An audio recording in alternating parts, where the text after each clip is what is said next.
Bienvenue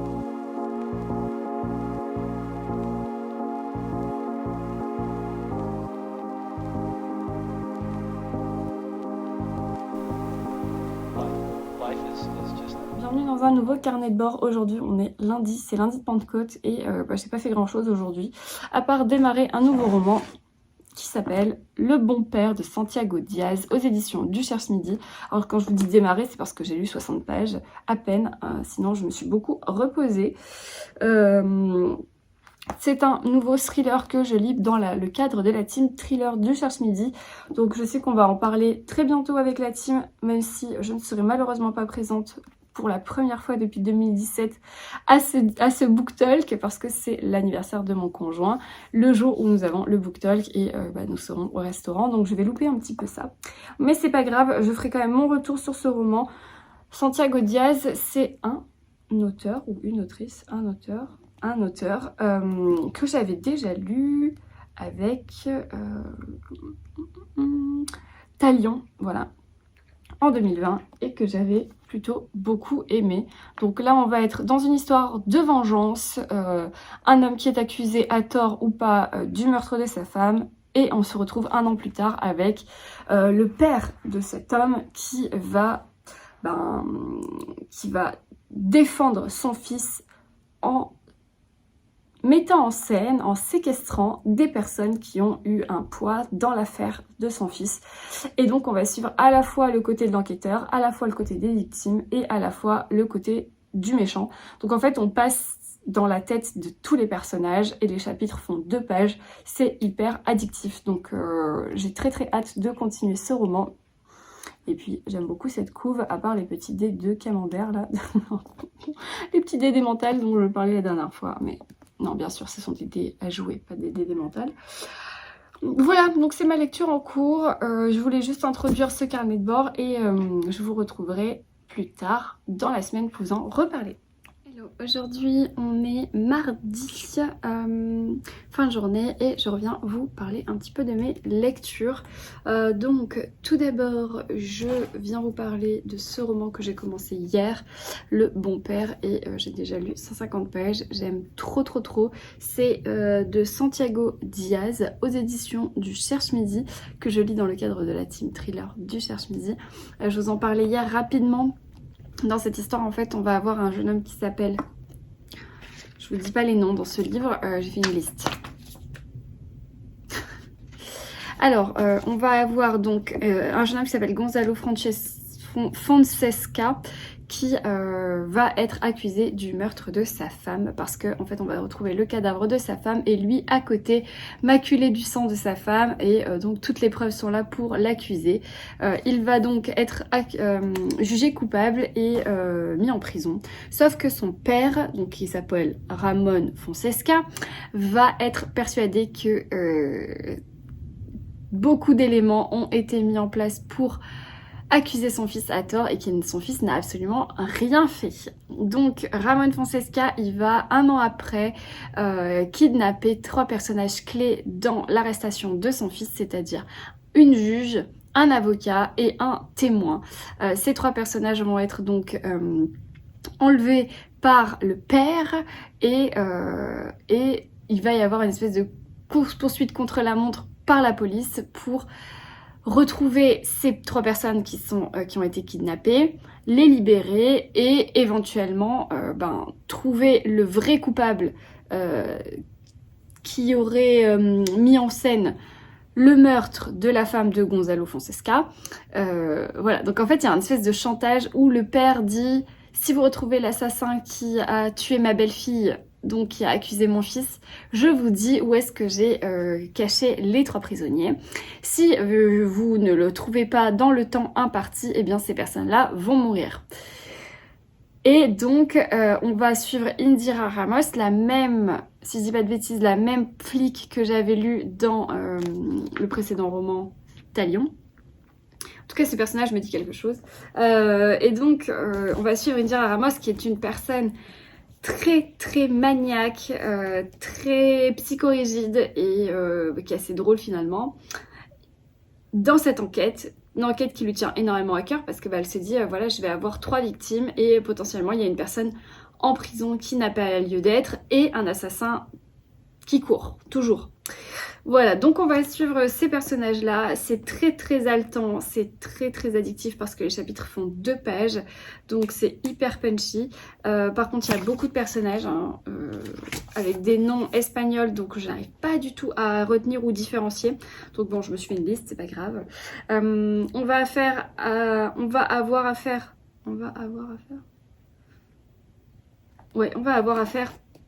à plusieurs éléments comme par exemple les manigances politiques, les jeux de pouvoir, les jeux d'argent, la corruption, voilà, bon il y a plein de sujets comme ça. C'est un très bon thriller pour l'instant, je me régale. Je vais juste devoir le mettre en pause pour faire une lecture commune parce que du coup je voulais prendre un petit peu d'avance, mais c'est un livre que j'aurais dû commencer en fin de semaine, mais c'est pas grave, voilà, je me régale. Il fait 426 pages et j'en ai lu 150, donc à suivre. Du coup, pourquoi je fais une pause? Parce que je commence un nouveau roman avec Florence et Angie. Il s'agit de Mamie Luger de Benoît Philippon. C'est un polar que... enfin, polar. Je sais pas si c'est un polar exactement, mais un roman noir sûrement. Que nous avons acheté et dédicacé au Quai du Polar cette année avec les copines. Donc d'ailleurs, il y a une petite dédicace dedans. Tac. Et ma mère l'avait lu, elle a beaucoup aimé, Florence l'a commencé. Donc voilà, moi je vais le commencer aussi maintenant. Et manifestement, on est sur un sujet carcéral noir et jaune. Hein. Enfin, je suis dans le thème cette semaine. C'est pas ce qu'il y a de plus fun, manifestement. Et en plus, c'est jaune. Et je suis désolée, Adèle, mais je déteste le jaune. Voilà. Je sais que je vais me faire taper sur les doigts après. Voilà, donc je vais lire ça. Je sais pas trop de quoi ça parle, à part de cette mamie là qui est un petit peu virulente et qui va, sous couverture de l'humour, défendre des causes importantes. C'est ce que j'ai compris globalement, donc je vous en reparlerai très bientôt quand je l'aurai un petit peu avancé. Voilà, donc ça c'est mes 2 lectures de la semaine. Sinon, hier, en faisant mes courses, j'ai acheté le magazine Lire, Bibliothèque du Monde, parce que j'étais fortement intriguée par les bibliothèques du monde et les secrets des plus belles bibliothèques. Voilà, donc j'ai acheté ce magazine que je n'achète jamais parce que je trouve qu'il est très cher pour ce que c'est. Parce qu'il fait 110 pages et il coûte 8 € je crois. Et il coûte 8 €. Donc quand tu vois que ça coûte 7,90 et ça coûte 8 €. Alors, je sais, hein, je viens du monde du marketing, donc je sais les coûts qu'il y a derrière, je sais très bien ce que ça représente, le travail, etc. Mais quand même, ça fait mal pour un magazine que je vais lire en diagonale, feuilleter et oublier très vite. Donc voilà, je l'achète très rarement, mais ça ne regarde que moi. Voilà, je ne l'ai pas encore feuilleté, voilà, donc je vais regarder ça sûrement ce week-end tranquillement et peut-être en savoir plus sur les bibliothèques du monde et cette merveilleuse image que nous avons là. Je ne sais pas de quelle bibliothèque il s'agit, mais c'est magnifique. Voilà. Et sinon, donc un unboxing rapidos parce que j'ai reçu un paquet de chez Pocket. Donc,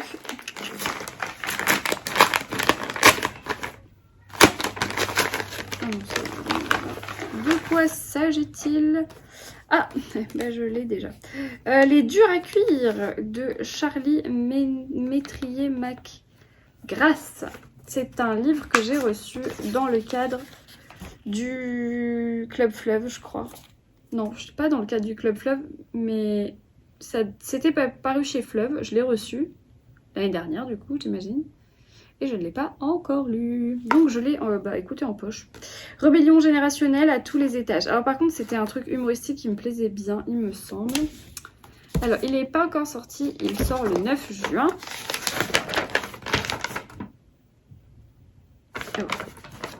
Là, il n'y a absolument rien écrit. Je voulais le résumer. Les durs à cuire.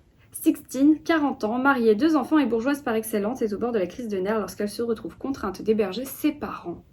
Leur rapport se limite au strict nécessaire depuis qu'elle est adulte et pour cause, elle est la fille de 2 ex-stars du punk.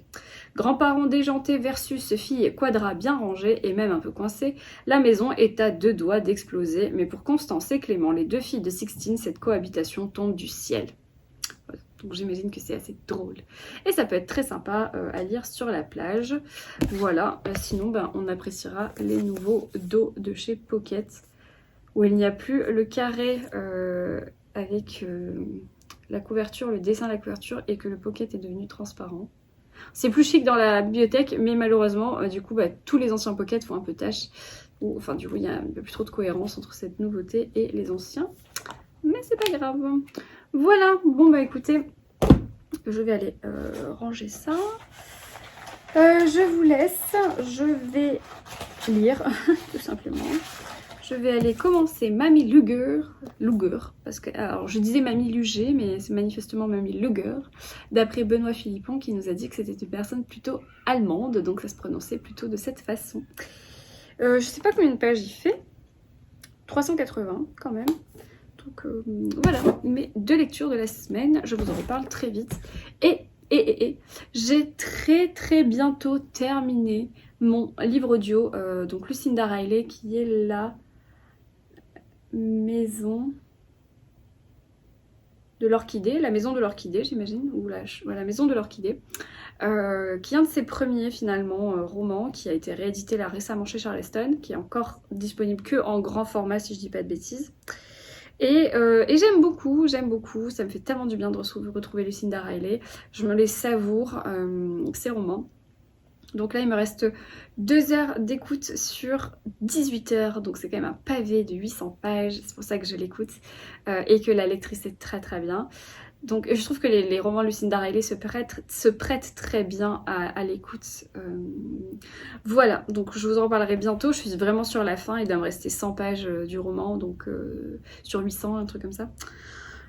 Donc je vous en reparle vite. Et j'ai dit 200 fois, donc je vais m'arrêter là. Je vous retrouve plus tard.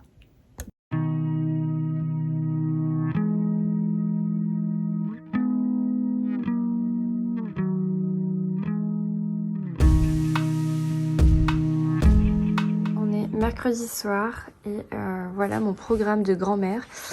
C'est le cas de le dire, je vais avancer Mamie Luger, donc je suis page 89. Je me suis fait une tisane dans un mug de Noël et j'ai ces petites merveilles là qui sont des chouchous.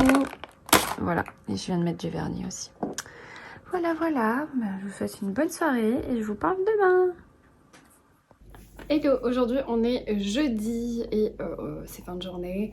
J'allais commencer le montage de ma vidéo qui doit charger cette nuit pour être postée demain, mais avant je me suis dit je vais faire un unboxing tant qu'il fait jour et que je suis au calme. Il n'y a pas encore mon conjoint de rentrée. J'ai un unboxing à faire. En fait je suis allée à ma boîte aux lettres vers 13h30. J'avais 3 paquets et puis comme j'avais 2 colis petite lectrice de ma boutique à expédier et je n'ai pas le temps d'aller à la poste, j'ai fait des bons de transport, vous savez, où vous pouvez, où c'est le facteur qui peut récupérer dans votre boîte aux lettres. Donc je m'apprête à mettre 2 colis dans ma boîte aux lettres pour expédition et je vois que j'ai encore 3 colis. Donc il y en a un, c'est autre chose, donc je vous le montrerai pas. Mais je me retrouve donc avec 5 ou 6 paquets. 5-6 paquets à ouvrir. Alors c'est parti, j'ai absolument pas regardé ce que c'était. Donc c'est parti pour un unboxing, j'espère que vous êtes bien installés. Moi je viens de me faire une infusion un peu tiédasse, c'est chaud-froid. C'est une infusion de chez Twinning, c'est poire, miel, gingembre et c'est un peu épicé, un peu épice orientale, enfin c'est super bon. Voilà, donc bon allez c'est parti. Je commence sinon cette séquence va être longue. La tête de Nelson. Oui, je fais du bruit avec mes paquets, oui. Excusez-moi. Oui. C'est le tome 5, 4, 5. de Anne Jacob, La Villa aux Étoffes. Alors c'est très bien mais le 4 je ne l'ai jamais reçu de la part de Charleston, je pense qu'il s'est perdu ou ils m'ont oublié, donc il faut que j'achète le 4 en grand format. Du coup ça me fait penser qu'il faut que je me dépêche avant qu'il sorte en poche. Et donc c'est le tome 5 et c'est en 1935. Donc moi pour l'instant je me suis arrêtée au tome 2. J'ai lu Les filles de la Villa aux Étoffes et il m'en reste encore donc un dans ma palle, un que je dois acheter et celui-ci. Donc c'est une saga que j'adore, j'ai trop envie de m'y mettre en fait, donc trop contente. Ah bah voilà, c'est les 4 là. Donc c'est L'héritage de la Villa aux Étoffes que je dois lire, Le retour à la Villa aux Étoffes je ne l'ai pas. Et du coup celui-là c'est Tempête sur la Villa aux Étoffes. C'est des sagas familiales à la Downton Abbey que j'adore. Je vous en ai déjà parlé dans des précédents carnets de bord, donc je vous fais pas le topo. Mais si vous aimez le style un peu de saga familiale, enfin non pas double temporalité, saga familiale à la Karine Pitoki ou Downton Abbey, c'est clairement le même style sauf que ça se passe à Augsbourg. Voilà. Donc super ce tome 5, je suis très contente. Alors du coup, je pense que ce colis-là, c'est encore Charleston.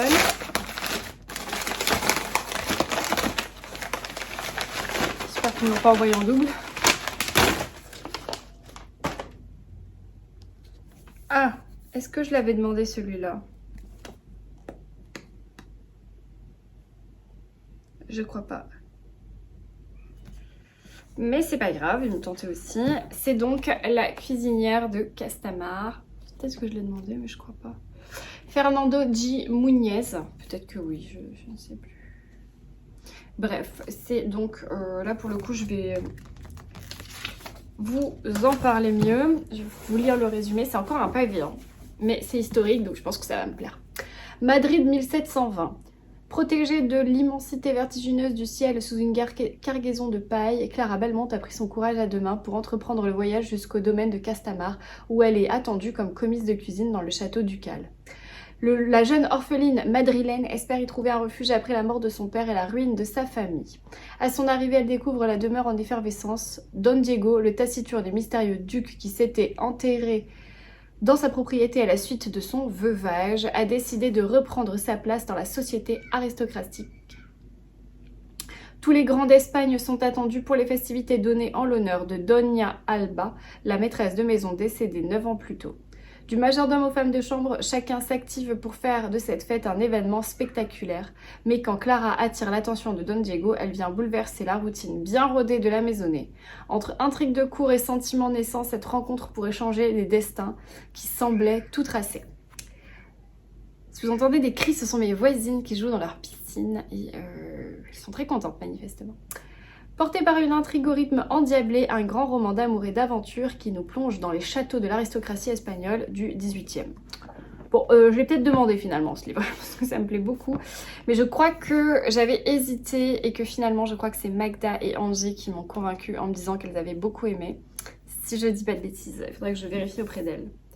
Bon, et ben là, ça commence à faire du beau bébé, hein. C'est des beaux bébés, ça. Cool, ça me dit bien, je suis trop contente.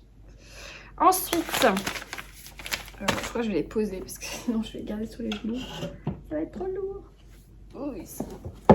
Voilà. Ensuite, ça, je sais pas.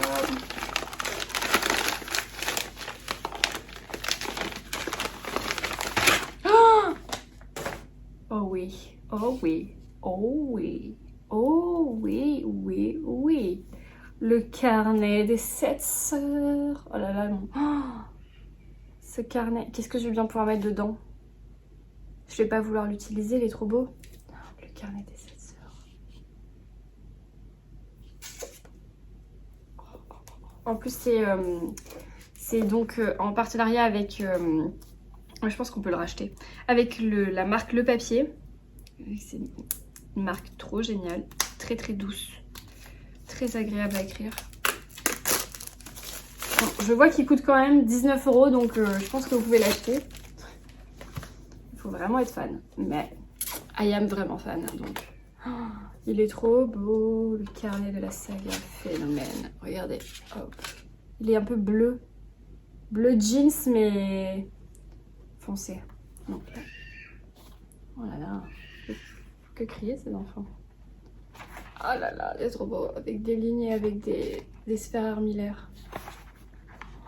J'adore.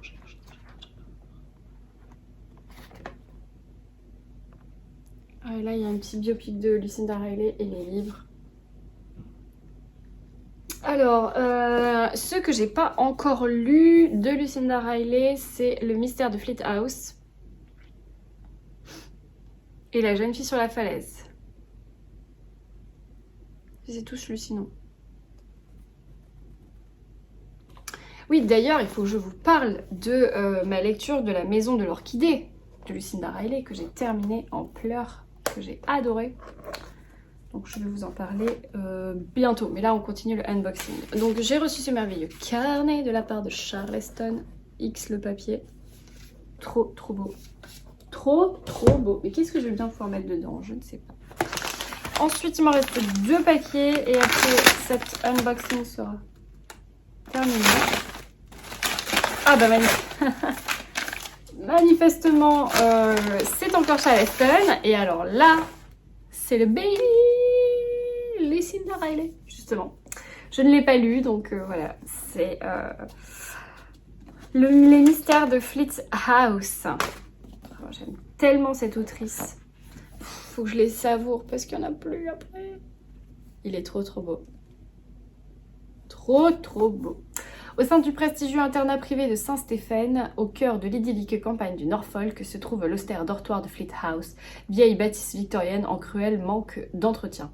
Lorsqu'un élève y est retrouvé mort dans sa chambre, le directeur s'empresse de conclure à un tragique accident, mais l'enquêtrice londonienne Jazz Hunter, sollicitée pour l'enquête, n'est pas de cet avis. En tentant de pénétrer le microcosme fermé que constitue le pensionnat, elle se rend vite compte que la victime, Charlie Cavendish, était un jeune homme arrogant qui avait beaucoup d'ennemis. Alors que les mystères et les mensonges se multiplient à Fleet House, Jazz se retrouve plongée dans un monde fait de jeux de pouvoir, de dépendance émotionnelle et d'affaires inachevées. Bientôt, ce sont des secrets vieux de plus de 30 ans qui refont surface, bien plus sombres que ce qu'elle aurait pu imaginer. Avec un sens du suspense impeccable, Lucinda Riley nous embarque dans un thriller captivant, au rythme effréné, aux côtés d'une héroïne mémorable. Alors, si je dis pas de bêtises, donc c'est son seul polar, et je crois qu'il n'a pas été retravaillé. Enfin, pas retravaillé, mais du coup, c'est un manuscrit qui a été publié post-mortem, en fait, puisque Lucinda est décédée l'année dernière, en mars 2021, si je dis pas de bêtises. Et du coup, ça, c'est son fils qui l'a publié. Son fils s'appelle Harry. Ce roman est dédié à tous ceux qui ont des rêves comme Lucinda, ne renoncez jamais, ne cédez jamais. La famille de Lucinda. Donc je pense que oui, effectivement, peut-être à la fin, ça doit être écrit. Alors non, c'est pas écrit. Il n'y a pas de remerciements, etc. puisque c'est... Ça a été publié après, mais alors je vois les avis des copines là. Pascal qui dit ce roman est vraiment formidable, un page turner rempli de secrets et de mystères, une très belle réussite. Dur de résister à ça. Hein. Et enfin, un dernier paquet. Alors peut-être que ça vient encore de Charleston, je sais pas. Mais là, manifestement, ils vont tout poster d'un coup.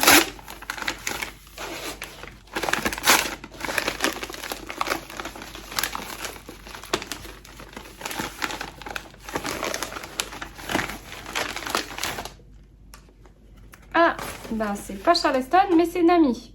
Alors franchement, Charleston, vous auriez pu me faire un colis groupé pour tout ça. Vous auriez pu tout mettre dans un carton plutôt que 15 enveloppes. C'est le livre de chez Nami, la bibliothèque des rêves secrets. Alors, je ne l'avais pas demandé, mais je crois que c'est un peu un coup de boost commercial, si je ne dis pas de bêtises. En tout cas, la couverture est super cute. C'est de Michiko Aoyama. Attendez. Aoyama. Pardon.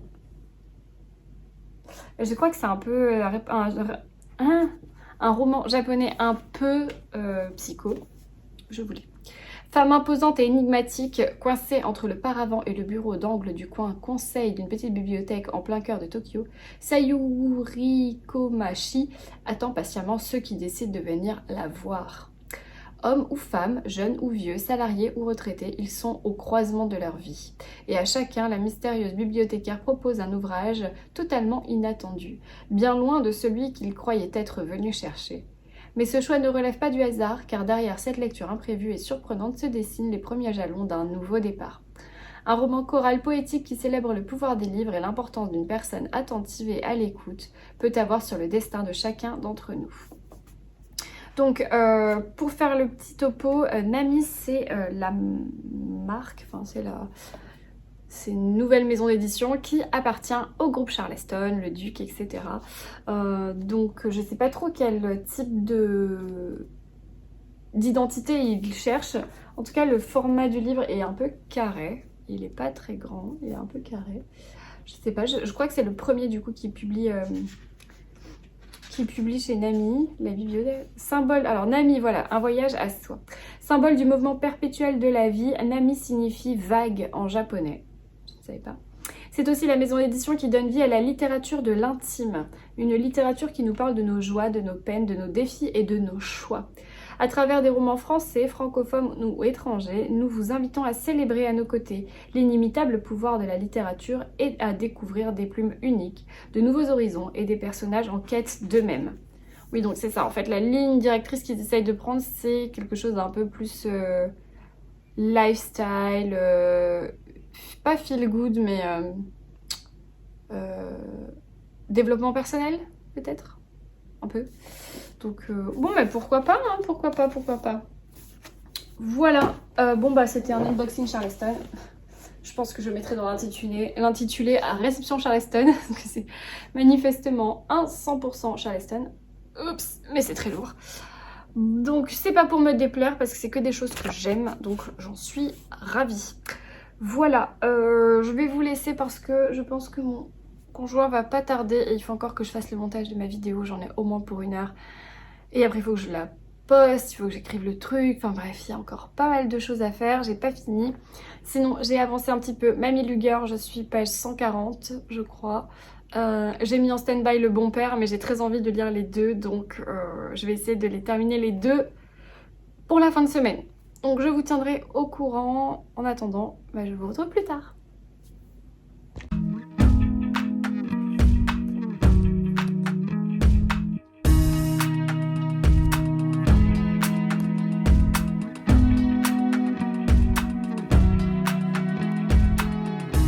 Aujourd'hui on est samedi et je viens vous parler de mes lectures, mes dernières lectures.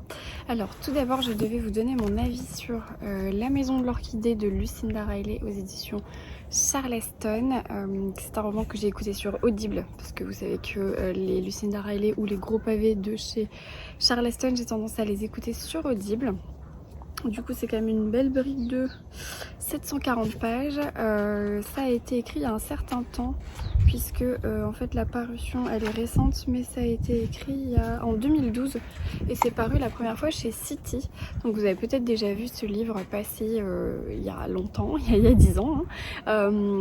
Du coup voilà, donc dans cette histoire en fait on va suivre une double temporalité à la Lucinda Riley. Tout d'abord on suit une jeune femme qui s'appelle Julia, qui est complètement dévastée parce qu'elle a vécu un drame qui est la perte de son mari et de son fils dans un accident de voiture. Elle a une trentaine d'années, c'est une jeune femme talentueuse puisqu'elle est pianiste de renom et elle est bien sûr dévastée, détruite, complètement amorphe. Elle se réfugie en Angleterre dans un petit cottage un peu miteux à côté de chez sa sœur qui s'appelle, je n'ai plus le nom, Julia bon bref, sa sœur avec qui elle est très proche, qui est sa grande sœur, et en fait elles vont essayer ensemble d'avancer. Sa grande sœur va l'emmener à une vente aux enchères qui se passe dans un vieux manoir, vieux domaine qui s'appelle Wharton Park, et c'est un domaine qui est lié à l'histoire familiale de Julia et sa sœur. Sauf que bien sûr elles vont, de par certaines trouvailles, de par certaines révélations, déterrer un petit peu les secrets de famille du passé liés à Wharton Park et à leur propre histoire. Et en même temps, bah voilà, on a l'histoire de Julia qui va faire des rencontres, qui va essayer de se reconstruire et d'accepter aussi son passé. Voilà, c'est une double temporalité que j'ai beaucoup aimée. Il y a une grande partie qui se passe en Asie, notamment au Vietnam, je crois, en Thaïlande. En Thaïlande, ouais. Et du coup, c'est assez exotique, c'est très beau, c'est très doux, enfin, moi j'ai beaucoup aimé. Je sais que notamment Solène avait pas du tout aimé le personnage de Harry, et moi Harry je l'ai trouvé très touchant. J'ai trouvé très touchant les autres personnages aussi. Je vais peut-être rentrer. Du coup, c'est quand même un livre que j'ai adoré. J'ai aimé à la fois la partie du passé et à la fois la partie du présent. Donc voilà, vraiment... Je vais rentrer. Oula. Attendez. Yes.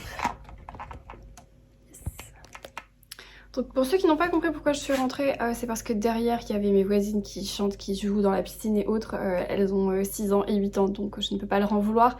Néanmoins, c'est pas très agréable pour moi ni pour vous d'entendre des petites chansons. Bref. Donc tout ça pour vous dire que j'ai passé un excellent roman, un excellent moment avec ce roman. C'est mieux. C'est une histoire très belle, c'est une histoire d'amour sincère, c'est une histoire de complexité de famille comme il y en a dans toutes les familles de nos jours, comme il y a 50 ans, hein, manifestement c'est toujours le même schéma. C'est un roman qui m'a beaucoup touchée, j'ai adoré le personnage d'Elsie, Julia m'a touchée aussi, Lydia m'a beaucoup touchée. C'est une double temporalité qui se passe pendant la guerre, notamment la seconde. J'ai toujours un peu de mal avec les deux guerres, mais je crois que c'est oui la seconde. Oui, puisque c'est sa grand-mère, oui, donc c'est ça, c'est la seconde guerre. Ouais, alors ce sera pas mon préféré de Lucinda Riley, mais clairement c'est un très bon Lucinda Riley. On la retrouve, enfin moi je retrouve sa plume, je retrouve son style bien particulier, ses tournures de phrases, voilà, c'est vraiment le pur Lucinda Riley et du pur plaisir. Donc voilà, je l'ai savouré. Je sais qu'il n'y en aura pas des masses et des masses. Donc mon prochain, je pense que ça sera celui que j'ai reçu hier. Les mystères de Fleet House, qui est bien moins épais et qui est plutôt donc une enquête, ça je vous en ai parlé. Mais voilà, donc celui-là c'est lu et adoré, coup de cœur, enfin tous les Lucinda sont des coups de cœur, donc je peux pas vraiment vous en dire davantage. Si vous n'avez jamais lu Lucinda Riley, je vous conseillerais peut-être pas de commencer par celui-là parce qu'il est un peu long, histoire de pas vous décourager. Je pense que vraiment celui que je vous conseillerais pour commencer, à moins de commencer par le tome 1 des 7 sœurs, of course, ce serait La lettre d'amour interdite, ce serait pas mal, ouais, ou La belle italienne. Ouais, c'est des romans un peu moins longs et quand même qui fonctionnent super bien. Voilà. Donc j'ai terminé d'écouter ça et hier j'ai commencé et presque terminé et je pense que je vais le finir aujourd'hui parce que je me régale. On est sur un coup de cœur je pense parce que là il me reste moins de 100 pages donc moins enfin j'ai à peu près 1h50, 1h45 d'écoute. C'est La librairie des rêves ensevelis de Madeleine Martin, aussi aux éditions Charleston, qui pour le coup, ça c'est sorti je crois en février ou mars de cette année, donc je suis pas trop en retard. Voilà, là j'en suis là, dans l'écoute, donc il me reste 90 pages à peu près, sur 300, et franchement, je me suis régalée, c'était trop bien. Enfin, j'attends de le finir quand même avant de vous donner mon avis final en disant « Hey, c'est un coup de cœur !» Mais donc dans cette histoire, on va suivre Grace Bennett, voilà, j'ai toujours du mal avec les noms. Grace Bennett qui est une jeune femme qui a la petite vingtaine et qui va débarquer à Londres en 1939. Ou en 1939 ou 1940. Elle arrive de la campagne, elle vient de perdre sa maman, elle se retrouve orpheline et avec sa meilleure amie Vivienne, elles vont arriver à Londres chez la meilleure amie de sa maman, donc la meilleure amie de la maman de Grace, qui les accueille comme logeuses en fait, qui leur propose une chambre pour faire leur vie à Londres, travailler, s'émanciper, etc. Vivienne, elle fuit d'un foyer un petit peu violent à l'ancienne, et Grace est seule, donc elle se retrouve à Londres, sauf que la guerre éclate et que leurs vies vont basculer, leur quotidien vont basculer. Vivienne, elle rêve de grands magasins et de Harrods et de tout ça. Bien sûr, ses plans vont changer. Tandis que Grace, elle sait pas trop où elle va. Et comme elle cherche un travail, on est au tout début de la guerre, donc les gens ne prennent pas toujours tout au sérieux. On est dans une grande ville. Elle va se retrouver en fait à rechercher des recommandations pour accéder à un poste aussi à Harrods, sauf qu'elle n'a jamais eu de recommandation de par un patron. Et donc elle doit commencer en bas de l'échelle entre guillemets et prendre le premier job qui vient pour pouvoir avoir une recommandation et potentiellement accéder à un poste chez Harrods. Et donc elle va se retrouver dans une vieille librairie miteuse, dans une rue pas terrible, enfin voilà, une librairie dont le libraire ne veut pas franchement d'elle, mais qui rend service à sa logeuse, je sais plus comment elle s'appelle. Bref, donc ce libraire, Monsieur Evans, Mr. Evans, il va la prendre comme la vendeuse, mais il lui dit tout de suite, écoute, tu t'attaches pas à la librairie, tu t'attaches pas aux gens, parce que franchement, t'es là pour 6 mois, et puis moi j'ai pas besoin de toi. Je le fais parce que en gros, j'ai une dette envers une amie, et voilà. Sauf que bien sûr, la guerre éclate. Ici on est dans un monde de livres, donc bien sûr que Grace, elle va pas être insensible à ce monde-là qu'elle découvre, parce qu'elle n'est initialement pas une lectrice.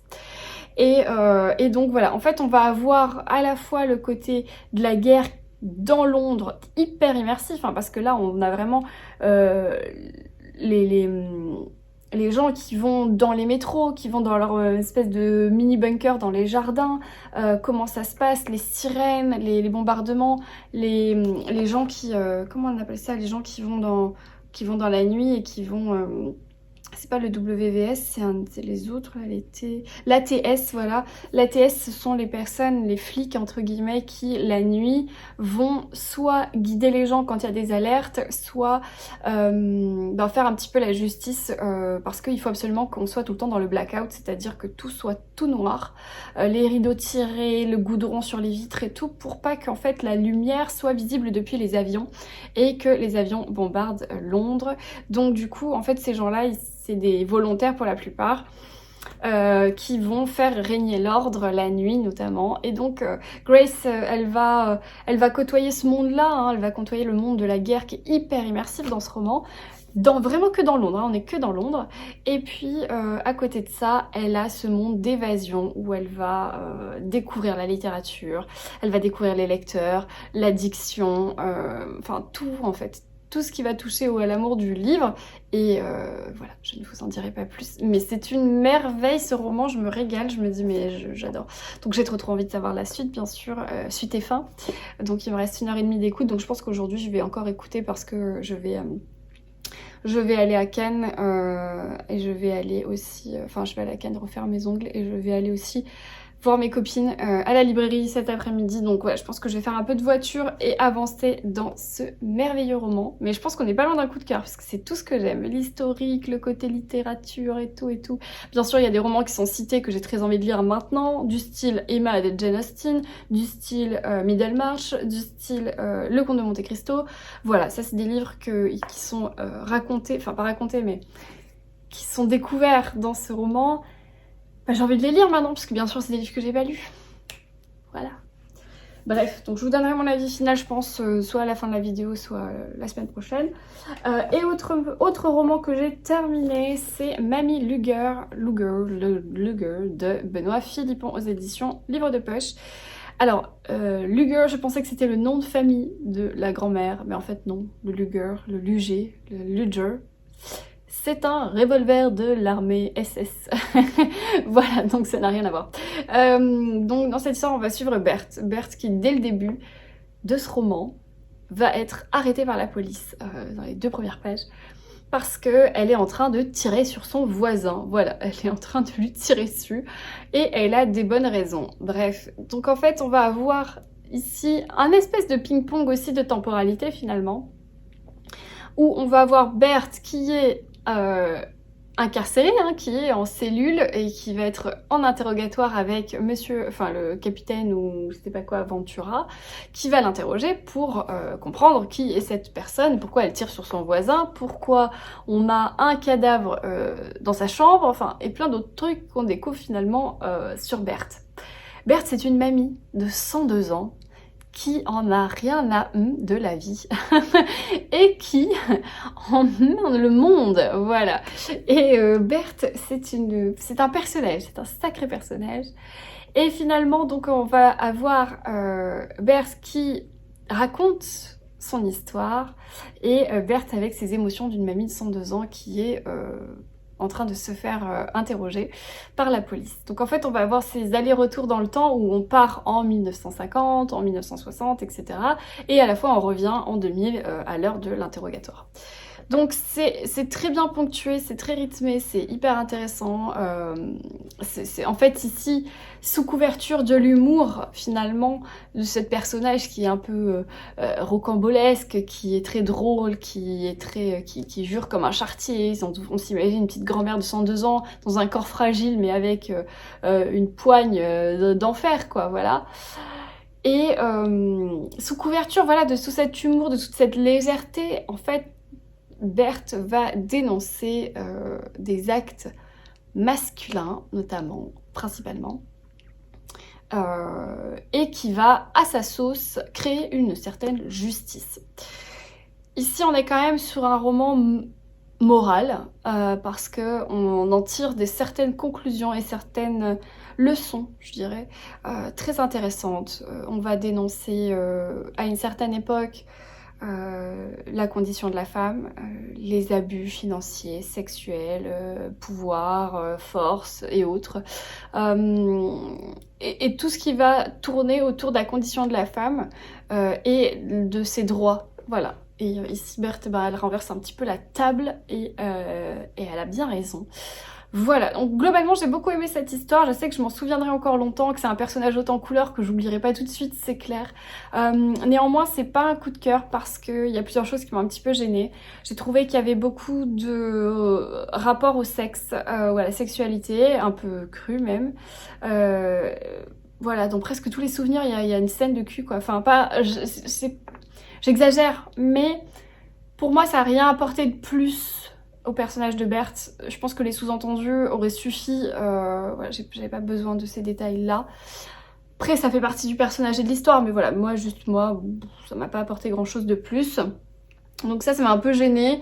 Le langage très cru du personnage, parfois, j'ai dit même des mots que je suis pas sûre bien d'avoir compris, mais bon, on comprend le sens global.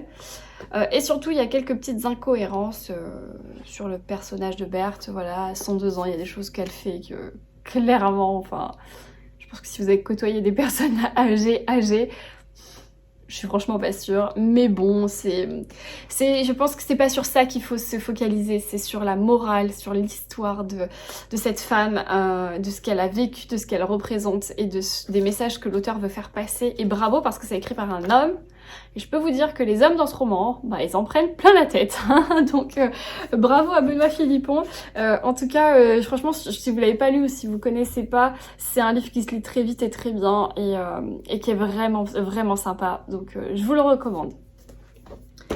Voilà, bon, j'ai assez parlé, j'ai soif, donc je vais m'arrêter de blablater pour aujourd'hui. Comme je vous le disais, là je vais partir bientôt, enfin non, d'abord je vais manger et après je vais partir bientôt en vadrouille, et puis je vous retrouverai plus tard pour vous parler de ma reprise de ma lecture de Santiago Diaz, puisque du coup je reprends Le Bon Père du Cherche-Midi, donc publié au Cherche-Midi, qui est ma lecture que j'avais commencé en début de semaine, puis mis en pause pour lire Mamie Luger, et puis je reprends donc Le Bon Père tout à l'heure, et voilà, je vous retrouve plus tard.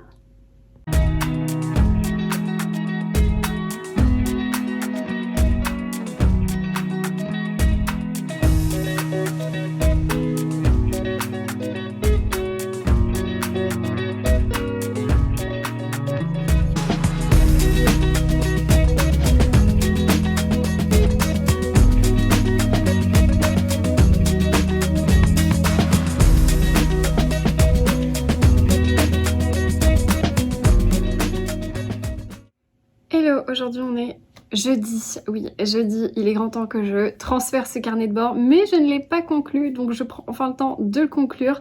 J'ai terminé donc, je crois, dimanche ou lundi soir, Le bon père de Santiago Diaz aux éditions du Cherche Midi, et je me suis régalée dans cette enquête.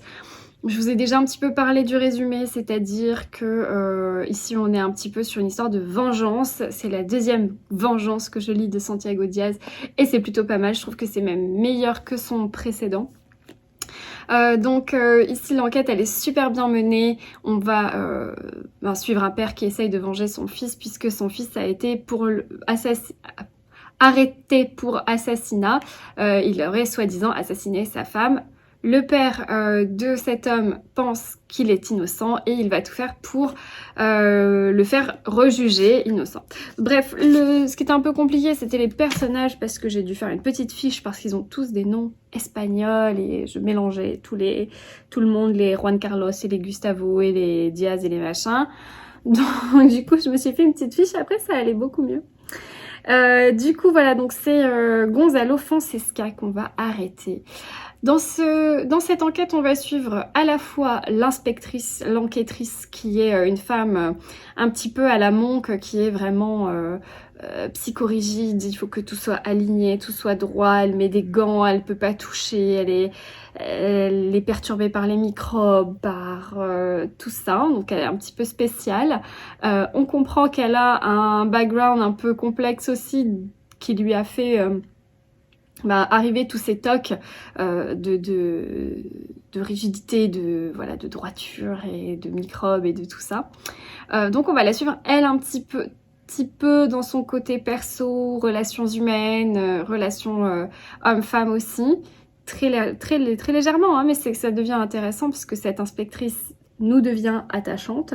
Et puis à côté de ça, on est sur l'enquête avec des rétrospectives, au niveau de ce qui s'est passé. Donc en fait, ici, l'auteur va nous donner des éléments un peu au goutte à goutte de l'enquête. C'est-à-dire que, par exemple, Indira Ramos, je crois que c'est comme ça qu'elle s'appelle, Indira Ramos, voilà, le capitaine Indira Ramos, donc celle qui va enquêter. Elle va par exemple comprendre de ce que sa femme a parlé avec sa meilleure amie à un moment donné. Et donc au moment où Indira Ramos comprend cet élément, en fait on va retourner dans le passé au moment de la scène où la victime va voir sa meilleure amie et lui raconte des trucs. Bon voilà, et en fait donc on a cette espèce de ping-pong aller-retour dans le temps où on fait des rétrospectives de scènes et donc ce n'est pas raconté au passé, hein, c'est raconté au présent avec les dialogues du présent. C'est en fait vraiment une rétrospective comme si la caméra se remettait en sépia dans le passé et qu'on était en fait spectateur d'une scène du passé. J'aime beaucoup cet aller-retour dans le temps, c'est des chapitres très courts donc ça permet de pas perdre le fil. On a un élément, on retourne dans le passé, on en conclut quelque chose, on fait notre propre petit chemin derrière, etc. Donc ça c'est au niveau de l'enquête. Et à côté de ça, on a aussi donc le père donc, qui s'appelle Ramon Fonseca, donc le père de celui qui est incarcéré, qui est lui au poste de police et qui se fait interviewer. Enfin voilà, on essaye d'avoir des informations sur les personnes qu'il a séquestrées. Et donc on a aussi un poil d'informations sur les personnes qui sont en ce moment, enfin au moment de l'enquête, séquestrées, chacune dans un lieu inconnu, et les conditions, donc le lecteur est le seul à savoir les conditions dans lesquelles sont ces personnes-là. Voilà, donc en fait nous on a cette grande carte d'informations et à nous de faire les tracés et de relier tout ce grand puzzle ensemble. Évidemment, il y a une espèce de surprise un peu twist final qui n'est pas une révolution hein, dans le monde du polar, mais que j'ai bien aimé, j'ai trouvé que c'était vraiment bien, c'était cool, voilà, il prend un peu le lecteur par surprise et c'est chouette. C'est une bonne traduction aussi parce que j'ai pas vu de coquille, j'ai pas peiné sur les mots, voilà, je pense que c'est une bonne traduction de l'espagnol. Et je continuerai de lire Santiago Diaz par la suite parce que je suis sûre que c'est un auteur qui est prometteur et qui me convainc et qui fait très bien le job. Donc voilà, je suis très contente d'avoir lu ce livre-là. Je ne pourrai malheureusement pas participer au Book Talk avec la Team Thriller le 23 puisque c'est l'anniversaire de mon conjoint le 23 juin et je serai au restaurant. Donc je ne pourrai pas participer au Book Talk en live, hein. C'est la première fois depuis 2017, je me sens un petit peu la mauvaise élève, mais c'est pas grave, je rattraperai le lendemain en écrivant mes petites réponses sur tout ça, parce que je suis membre jury donc de la Team Thriller depuis 2017. Voilà. Donc ça c'était ma dernière lecture dont je voulais vous parler dans ce carnet de bord là. Je vous parlerai de ma prochaine lecture juste après dans la session du nouveau carnet de bord. Mais je voulais faire un petit récap sur mes achats de samedi parce que vous avez vu, j'ai fait plein de choses samedi. Je suis allée faire mes ongles chez ma copine et donc au boudoir d'Hortense pour ceux qui sont sur la Côte d'Azur à Cannes et donc chez Hortense, mon amie, il y avait Sandrine de Vouges qui était là pour nous parler de son livre. Alors ça tombait très bien parce que je ne vais d'habitude jamais le samedi chez Hortense, mais là j'y étais et donc ça tombait très bien. Elle a écrit notamment cet essai qui est disponible aux éditions Le Duc qui s'appelle La loi d'attraction. La loi d'attraction, vous en avez sûrement entendu parler, c'est en fait une espèce de théorie où les personnes sont persuadées, si vous voulez, que lorsque vous pensez, je vous grossis le trait, hein, sinon elle n'aurait pas écrit un livre si c'était aussi simple que ça, mais si on pense très fort à quelque chose, on l'attire, vous voyez. Par exemple, je veux réussir dans ma vie professionnelle, le fait de faire des exercices ou d'y penser très fort, ou d'avoir des clés que j'imagine Sandrine explique ici, va vous permettre d'atteindre votre but. Et donc c'est un petit peu le principe de la loi d'attraction. Et donc Sandrine voilà, est coach en attraction et elle a écrit ce livre, ce recueil, ce guide pratique comme elle l'appelle, avec des exercices, etc. Qui est assez bien fait à l'intérieur, plutôt ludique, chez Le Duc. Donc je me suis fait dédicacer ce recueil, ce guide par Sandrine, que je remercie d'ailleurs, qui me l'a d'ailleurs gentiment offert et dédicacé. On a pu échanger ensemble, c'était très sympa, c'était une bonne surprise. Donc voilà, c'est un guide que je vais garder sur ma table basse. Je vous garantis pas de le lire très vite parce que je pense que c'est un essai qui se picore un petit peu, où on fait des exercices, où on essaye de les assimiler puis de les mettre en pratique et voilà, donc je vous en reparlerai quand j'aurai un petit peu au moins commencé à m'exercer sur l'attraction que je souhaite porter. Ensuite j'ai rejoint India et Sophie, donc Un appétit livresque et Sophie et ses livres que vous retrouvez sur Instagram. On est allé faire la dédicace de Valentin Musso, qui est le frère de Guillaume Musso et qui écrit des polars. Ici j'ai pris donc Qu'à jamais j'oublie, qui est le roman le polar qui est sorti l'année dernière et qui vient d'être réédité chez Point en fait avec cette nouvelle ligne éditoriale plutôt sympa. Franchement, la couverture est hyper actuelle, donc ça me donnait très envie. Donc voilà, et ça c'est son nouveau, L'homme du Grand Hôtel. Moi j'ai déjà des poches de Valentin Musso que j'ai lu, que j'ai pas lu, donc je voulais continuer sur ma collection en poche, puis c'est pas des livres sur lesquels je me jette absolument, puisque j'en ai pas lu assez pour être très connaisseuse de l'écriture de Valentin Musso, mais je sais que j'ai un bon souvenir, donc voilà, il fait 330 pages, et alors de quoi ça parle? Et si votre famille n'était pas celle qu'elle prétendait être? Nina Kircher, veuve d'un photographe mondialement célèbre, séjourne dans un hôtel de luxe dans le sud de la France.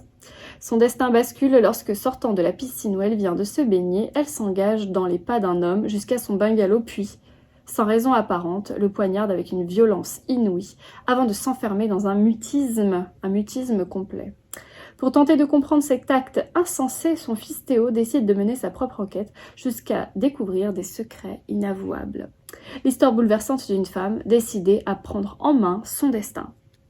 Voilà, je suis très ambiance hôtel de piscine de luxe, donc ça me va. Voilà. Non mais ça a l'air plutôt cool, je pense que ça se lit très très bien. Si vous l'avez lu, n'hésitez pas à me donner votre avis. Et enfin, je suis passée devant et je n'ai pas pu résister. J'ai pris le 3e tome de Blackwater de Michael McDowell. J'arrive toujours pas à retenir son nom. J'ai pas encore lu le tome 2, c'est une de mes prochaines lectures puisque j'ai pas envie d'attendre avant de lire la suite de cette saga qui a franchement rien d'exceptionnel mais qui est franchement addictive. Donc voilà, c'est chez Monsieur Toussaint l'ouverture et rien que pour la beauté de ces couvertures, on peut les acheter. Voilà, je crois qu'il y en a 6 ou 7 en tout et tout doit être sorti ou va sortir.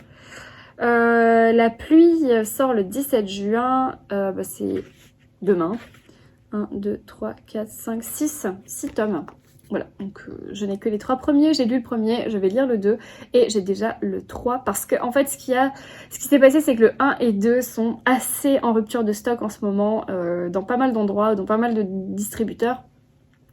Donc je me suis dit, je vais me faire un tome d'avance, je vais prendre un tome d'avance au cas où il ne serait plus disponible au moment où je souhaite absolument le lire. Donc c'est chose faite. Voilà, écoutez, c'est tout pour ce carnet de bord. J'espère que vous avez passé un bon moment en ma compagnie. Vous avez sûrement dû noter quelques lectures. N'hésitez pas à me donner vos avis en commentaire et sur Instagram également. Moi, je vous souhaite un très bon week-end, une très belle semaine de merveilleuses lectures et je vous dis ciao!